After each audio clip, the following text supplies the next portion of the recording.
Hey, what is going on, guys? And welcome back to another WWE broadcast. I'm your host, Bruin Steele, and today I am recapping the Friday Night Smackdown that took place March 29th, 2024, and it took place in Connecticut, and we are on the road to WrestleMania, guys. I can't wait. One more week until WrestleMania. WrestleMania is next Saturday and Sunday, and we are on the road to WrestleMania. I can't wait. And as you can tell, my good friend Canadian Yorker isn't joining me tonight, so it's just gonna be me. So I apologize for that. SmackDown actually happened a couple. Just SmackDown actually just ended, so I just want to get this quick broadcast done for you guys. But before we do so, be sure to like, subscribe. Be sure to check out my friend Canadian Yorker's YouTube channel, and be sure to check out our WWE Wrestling Bros wrestling channel that we started. We're still trying to get some viewers, but we're gonna take it time after time. Excuse me. But anyways, let's get started. The first match, we go right into the first match. We got Kevin Owens teaming up with Randy Orton. If you guys don't know, Kevin Owens will face off against Randy Orton himself against Logan Paul in a triple threat match for the United States title next week at WrestleMania. So it's gonna be good. But tonight was Kevin Owens and Randy Orton teaming up against Pretty Deadly and Elton Prince and Kate Wilson. It was a great match. Obviously, I love this duel between Kevin Owens and Randy Orton. It went back and forth. It was a great match. Honestly, I saw, Kevin Owens and Randy Orton all-time favorite to win this match, but towards the end it got interesting. Senton on the top rope, Prince gets the knees up, but the referee got distracted. Kevin Owens was left by himself in the ring, so basically Logan Paul snuck in and hit Kevin Owens with the brass knuckles, and Pretty Deadly took advantage with Randy Orton was out cold. Pretty Deadly taking over and taking advantage with the lateral press on Kevin Owens thanks to Logan Paul. Pretty Deadly gets the win over Kevin Owens and Randy Orton. So it was a great match. I think that I kind of had a feeling. Excuse me, I thought I was gonna sneeze. I kind of expected, Logan Paul to come out, and that's just that because there's beef between Logan Paul and Kevin Owens. Obviously, there's beef between Logan Paul and Randy Orton because of what happened at Elimination Chamber. So, Pretty Deadly defeats Kevin Owens and Randy Orton by pinfall, thanks to thanks to thanks to Logan Paul. What the hell was that sound? Oh, that was just a Discord notification. Sorry, guys. But after the match, Orton was confused why they lost, and he saw Logan Paul hitting Kevin Owens with the brass knuckles on the replay, and Orton finds Logan Paul underneath the ring and beats him up, where it leads to Logan Paul running away from Randy Orton in a red car. So it was hilarious. So Pretty Deadly gets the win thanks to Logan Paul, and then Pretty Deadly decided to try to attack. That was before try to attack Randy Orton and Kevin Owens, but they were too cocky and got RKO and a stunner. Moving on, we see IYO Sky cut a promo about Bayley, and basically we actually see Bayley fight back, attacking her on set, and basically those two have to be split together, split apart. So yeah, moving on, we got to see the new member of SmackDown, Jade Cargill. Jade Cargill makes her entrance and signs the SmackDown contract, which Nick Aldis shows her the contract and signs it.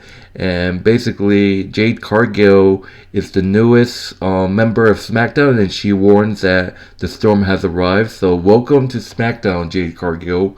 Can't wait to see what she has stored for us. But I have to admit something, guys. It's like literally, I never knew who Jade Cargill is because I didn't watch AEW. So, but anyways, moving on to the next match, we got Austin Theory and Grayson Waller versus the Street Profits. So the winner will be officially added to the 6-man ladder match that's going to happen at WrestleMania. So we got the Street Profits, Angelo, Dawkins, and Montez Ford versus Austin Theory and Grayson Waller. This was a great match. I like the momentum the Street Profits had in this match. You know, obviously, Bobby Lashley and B-Fam was backstage watching them. You know, and I love the team of Austin Theory and Grayson Waller. And, you know, they get a lot of hate too. It went back and forth until the back camera shows on the top screen that Bobby Lashley and Feedback were laid out backstage with Karen Cross and Scarlett getting distracted. Ford off the top rope. Austin Theory gets the knee up, counters it with a frog splash with the knees. Austin Theory and Grayson Waller defeats the Street Profits thanks to the distraction by Karen Cross and Scarlett to win the match. Austin Theory and Grayson Waller are heading to WrestleMania to be part of the 6-man ladder match. Post-match, Authors of Pain attack the Street Profits to beat them down. Karen Cross and Scarlett and Precious Paul Eldering joins the AOP as they hit a super collision on the Profits. Bobby Lashley tried to come out, but I don't think it was a good idea, and he gets easy overrun by the Authors of Pain. And this is a build-up. I don't understand what the point of the storyline is. It's a great rivalry between AOP and the Street Profits Bobby Lashley, but it just seems like Karen Cross gets the best out of Bobby Lashley, and this rivalry needs to end. Like, my prediction, I just feel like Bobby Lashley is going to challenge Karen Cross next week to a match at WrestleMania. We have to see what happens. That's just that. But Austin Theory and Grayson Waller officially punched their ticket into the 6-man ladder match at WrestleMania, defeating the Street Profits thanks to the distraction of Karen Cross and Scarlett. Moving on, we got the Legado del Fantasma making their entrance, and basically you got Santos Escobar. He wants to thank Dominic Mysterio for beating Rey Mysterio. You know the history between Santos Escobar and Rey Mysterio. And Dominic Mysterio comes out, and yeah, a lot of people started booing him. And basically, Santos Escobar said that he wants to apologize to Dominic Mysterio because it seems like in the past those two didn't see eye to eye. So it's great to see. Santos Escobar has got to be the number one heel on SmackDown besides Damage Control, but he's a menace. Santos Escobar is a menace. And then they get interrupted by Rey Mysterio and LWO. I had a feeling that Rey Mysterio was going to interrupt them. Rey Mysterio said that he truly believed he was done fighting Dominic, but barely despised.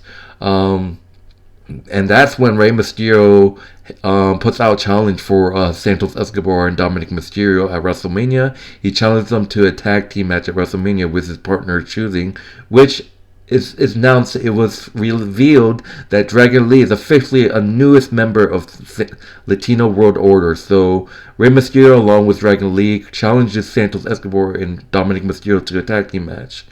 Selena Vega fires first, slapping Lopez. So that's basically the end of the segment. And this rivalry between LWO and Fantasma is just out of control, and it's on another level. So we have to see what happens. Moving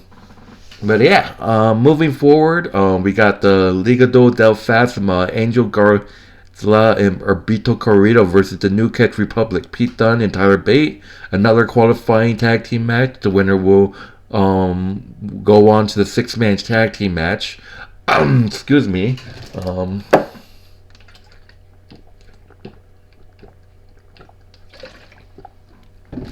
The winner will go to the 6-man tag team match. Man, that weather's good. But basically, yes. So I'm like, I don't want Legado del Fantasma to go on to WrestleMania. Like, oh my god, why? It can.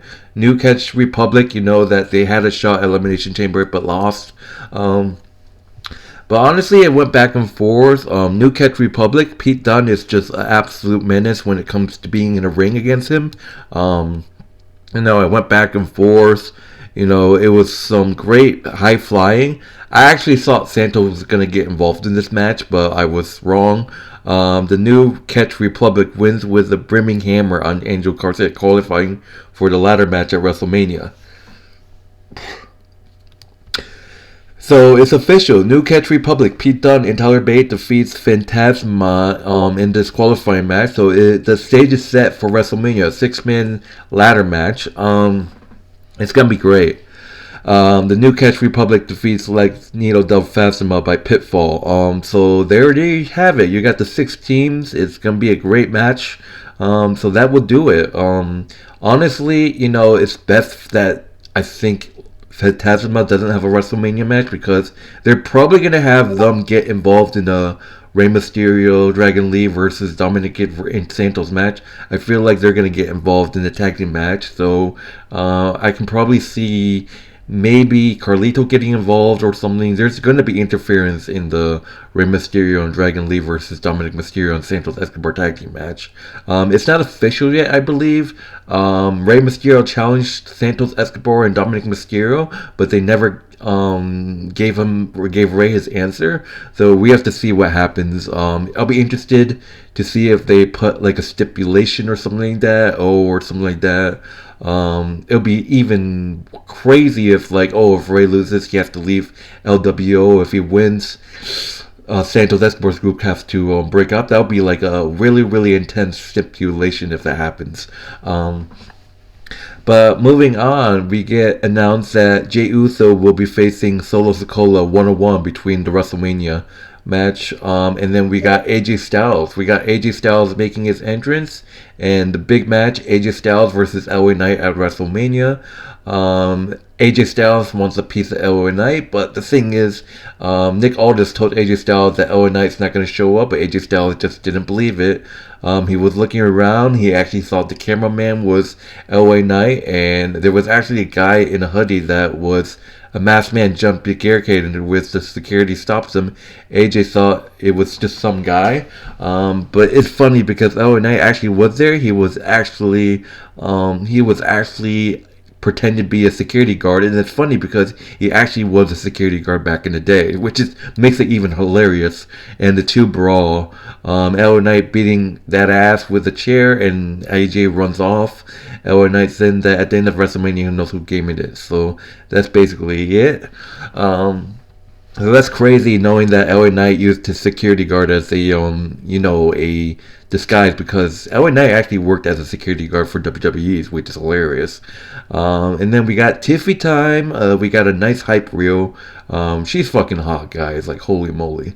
But here we are at the main event. We got Dakota Kai versus Bianca Belair. Dakota Kai, she's coming back from injury. She did hurt her ankle trying to go for a headshot on Bianca, but hit her injured leg into the steel post. It went back and forth. Dakota Kai taunting Bianca. Dakota Kai, it's just a bad idea to try to do a tug of war with Bianca Belair's hair. So that's multiple times Dakota Kai tried to do it. And I honestly thought that Damage Control was going to get involved, but when it happened at the end, I was like, of course. But thankfully, Bianca Belair was able to hit a deadlift suplex and then hit Dakota Kai with the KOD. Bianca Belair just got the win, and Dakota Kai, the Damage Control just came a little bit late. They were close to breaking up the 3 count, but Bianca Belair ends up getting the win over Dakota Kai. Post-match, Kabuki Warriors hit the ring and beat Bianca down. They were close. Bianca did get in time of the pin, so it's official. Bianca Belair defeats Dakota Kai by pinfall. The Kabuki Warriors then started to beat up Bianca. Naomi makes a save, and I'm like, come on, are they going to just repeat what's going to happen next week? And I'm like, oh my god. Could Bayley actually come? I thought Bailey was gonna come out and help, but knowing that Bianca doesn't trust her, maybe just like Bailey wants to help Bianca, but Bianca, it's just kind of like a Jay situation. But we'll just have to see. But I'm like, they were chanting Bailey, but who do you know? Because the thing is, Bianca, Dakota Kai, excuse me, Dakota Kai was talking shit about her, and no other than Jade Cargill has arrived to take control, Damien control out, planting Kairi with a slam and staring down Asuka down before standing tall with Naomi and Bianca. There's the brand new team right there. There's Jade, Naomi, and Bianca, and that's just interesting because I think like a lot of people actually expected Jade Cargill to feud with Bianca Belair, but many people actually didn't really expect them to become teammates. We have to see if Bianca versus Jade is a possibility of a feud in the future, but right now I think they're considering to have Jade and Bianca work as a tag team. Actually, imagine Bianca, oh my god, imagine Bianca and Jade as a tag team, and then they actually take the Kabuki Warriors tag team titles at WrestleMania. But there's rumors that it's going to be Dakota Kai, the Kabuki Warriors versus Jade, Naomi and Bianca in a 6-woman tag team match, but we have to see. But honestly, Jade and Bianca, I love to see those two as a team, but knowing that a lot of people expected them to face off against each other at WrestleMania or start a feud, that kind of not makes sense that two faces are going to go at it, because I'm pretty sure Jade is going to be starting as a face. So Jade is definitely going to start as a face. So it doesn't really make sense if you have Jade versus Bianca at WrestleMania, two faces going at it. So yeah, it makes sense for them to tag team.